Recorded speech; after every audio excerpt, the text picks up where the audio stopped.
This is the piece that is new. In all of this conversation about deliberate creation, we've been encouraging you to focus your thoughts. Today, we're encouraging you to focus your thoughts still, but focus them around the subject of emotion. In other words, focus your thoughts on how you want to feel and leave it at that. Because we've been saying to you for a while that you have enough vibrational basis in your vortex of creation to keep you busy for 20 or 30 lifetimes of manifestation. That's incredible. And it's time for you to start cashing in your coupons. It's time for you to begin redeeming what you've put there. And the way to do it is to focus on this emotional basis. We've been playing with the law of attraction cards, pointing out that when you try to affirm something wanted from a place of feeling its absence, that all you end up doing is affirming its absence in a more powerful way. You don't mean to. In other words, I want more money, I want more money, I want more money. When you want more money, just makes the absence of money more painful. And the more specific you get about why you want the money, when you really feel the absence of the money, it makes you sort of dig in a way you don't mean to. Where if you can get more general, it causes you to release your grip just a little bit, you see. That's the process that is the most leading edge and active. And now we're filling it in with more detail about this emotional basis. And as you listen and resonate and then play with it over the next few days, you're going to discover the power of it. But as humans, you don't want to call those emotions manifestations. You don't want the idea of the new car or the idea of the improved body or the idea of the lovely relationship. You don't want, for the most part, the idea to be called the manifestation. You want the car in the garage and the lover in the bed and the improvement in the body. In other words, you want proof. You want others to be able to see it. But if you can accept that the idea is the manifestation and you can revel in the fact that you are consciousness exploring variety, and that out of that variety is born desire, and that desire matters more than everything else put together, because that desire is the expansion of the universe. If you can accept that as your creation and relax into the knowing that you have done what you came to do, in the absence of resistance, it is our promise to you that the specifics of that desire will fill in around you in the most delightful dance with all of the others that you play with on your planet, as you together continue to move forward in this never-ending expansion that we are all about. So we've been talking for quite a while about this emotional scale that goes from despair and depression all the way up into ecstasy, with some of everything in between.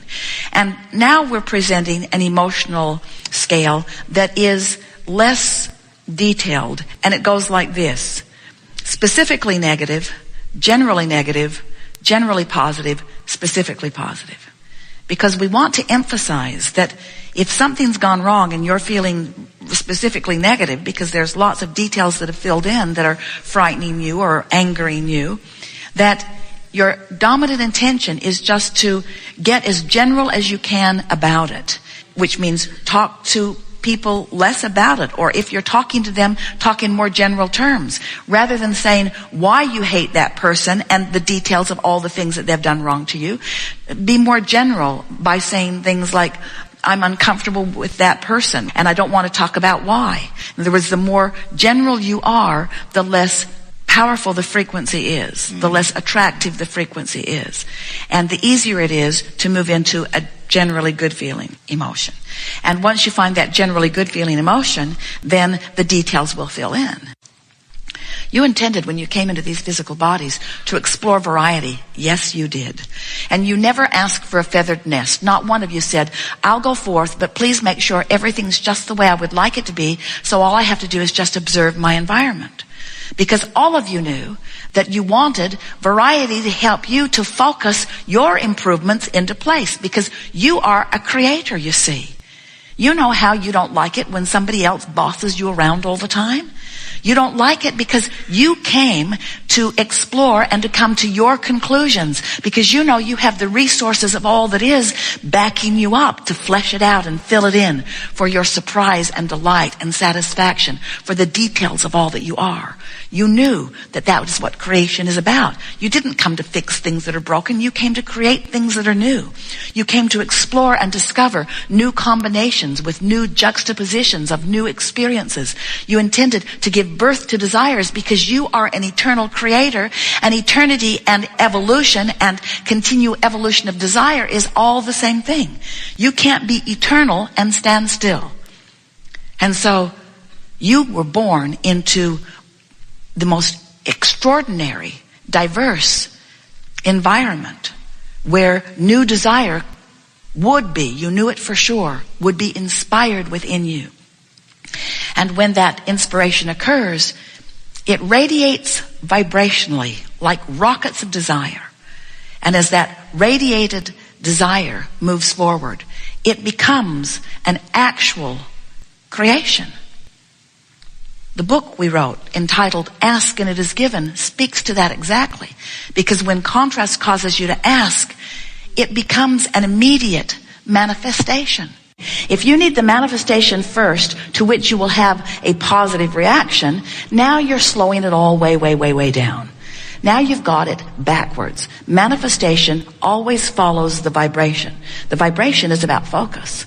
So when you get it, if we can convince you, if we can get you to make a decision, if someone said, what are your goals in life? And you would say, my goal is to feel happy in as many moments as is possible. We would say, now that you've set joy as your goal, you've got it. You've got it all figured out. But if you say, well, my goals are, by the time I'm 30, I want to have achieved this degree, and I want to be at this financial status, and I want to have this kind of relationship, and I want to have 2.5 children by that time. As you make your goals about the manifestations, and you forget about the manifestation that is the real reason that you are setting all of your goals, then you slow everything way down. But if you set emotional goals, if you decide that how you feel is what matters, now everything picks up for you really fast. We want you to get it that this world is a reality that has been focused into beingness. There is a stability about it, and it's not just this place where you all just show up while we watch from afar. We're in on this with you. This is the leading edge. People are thinking so often of this being the testing ground, while heaven is the real deal. This is the real deal. This is where all that man calls heaven and God is focused. This is the leading edge of creation. This is it. This is the leading edge of creation. And when you create something, Source is in on it, you see. Your body is a creation of Source. Everything about you is a creation of Source. All of this stuff is a creation of Source. And of course it is perceptual, but it doesn't make it any less real. So when we say, so you were source energy before you came into this physical body, you came into this physical body, you go, give us a break, Abraham. How many times do we have to listen through that again? And then we say, here's this vortex of creation, which is a vibrational state of being. And when you pay attention to the way you feel and stop doing that resistant stuff that you do as you're worrying about things, in the absence of that negative vibration, that resistant vibration, the vortex takes you in. And when the vortex takes you in, what happens is you begin then having the revelation that the vortex provides. Revelation. Now, by revelation, we mean revealed. And by revealed, we mean it becomes part of your awareness. It becomes part of your awareness. It becomes part of your reality. So the first revelation that you receive, how's that word feel to you? We're using the word revelation because we're talking about perception and perceiving. We're talking about you translating something into something that means something to you. So the first thing that is revealed to you is an emotional experience. The emotion is the revelation, the manifestation. But if you practice that vibration long enough, so you're hanging around in the vicinity of that good feeling, manifestational, emotion, revelation.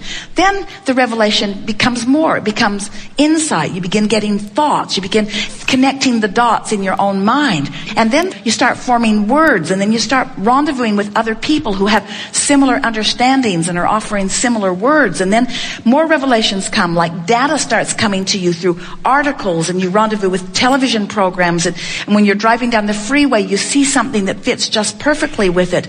And then other manifestations start coming, like people walking into your life and saying things and handing you chunks of money and sending you off on enterprise. In other words, the manifestational experience goes from the emotion all the way into the most magnificent physical stuff that you have around you. But it is all as you perceive it to be.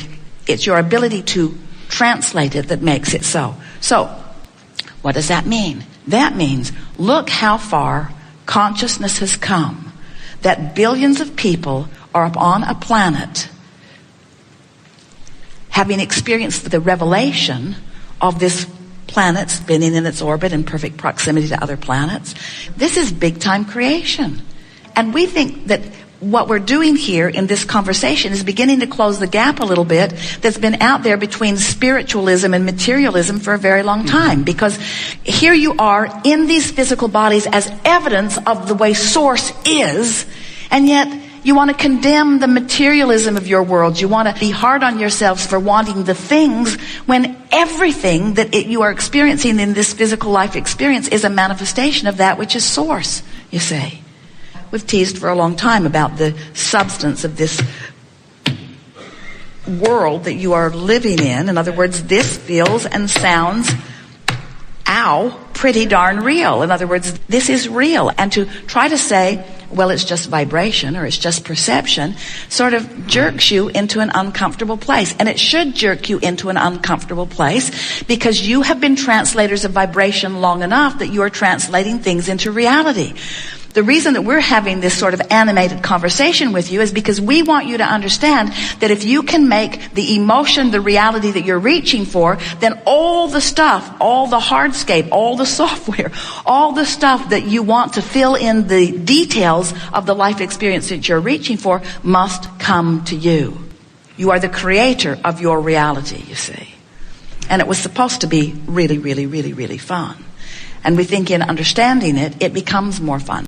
We're trying to guide you to, rather than having an intellectual conversation, to let it be an emotional conversation. Because until something is ringing your bells, it doesn't have much power anyway.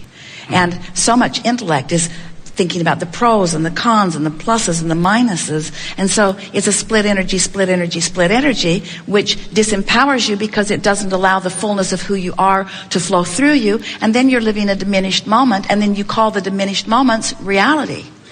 Yeah, and what we want you to understand is that there's a whole reality that most humans are depriving themselves of because they're missing this one point. They're not putting the vortex first. If you can just get it turned around that the vortex work comes first and then the reality shifts to match the vortex work, then of course it is all perceptual. Perceptual meaning it's life. It's real. This stuff is perceptual. Don't try to convince anyone who's physically focused that this thing that you all are perceiving is not a reality. It is a reality. It's a reality that has come into very sharp focus. Your Earth itself spinning in its orbit, this universe in which you live, this is a reality. And now we're adding to this in a way that no one has ever been speaking about before, and you're up to speed enough to get it, that we want you to understand that the Source within you is experiencing this reality. Source is enjoying all of these things coming together in the fabulous, powerful way that they are. Do you get it?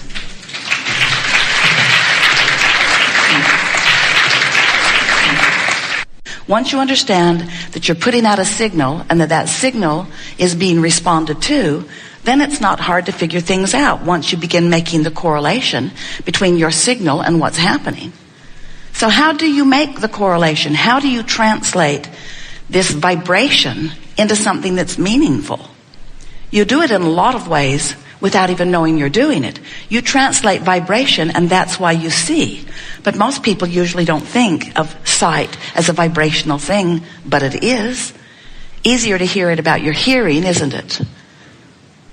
translation of vibration. What you smell is a translation of vibration. Your touching is, you're translating, even your tongue is translating vibration. Different food has different vibration, and that's why it tastes different to you. Everything is vibrational. So when you begin to accept that this is a vibrational universe that you are translating, and that your senses translate it, and then you begin to become consciously aware of the most significant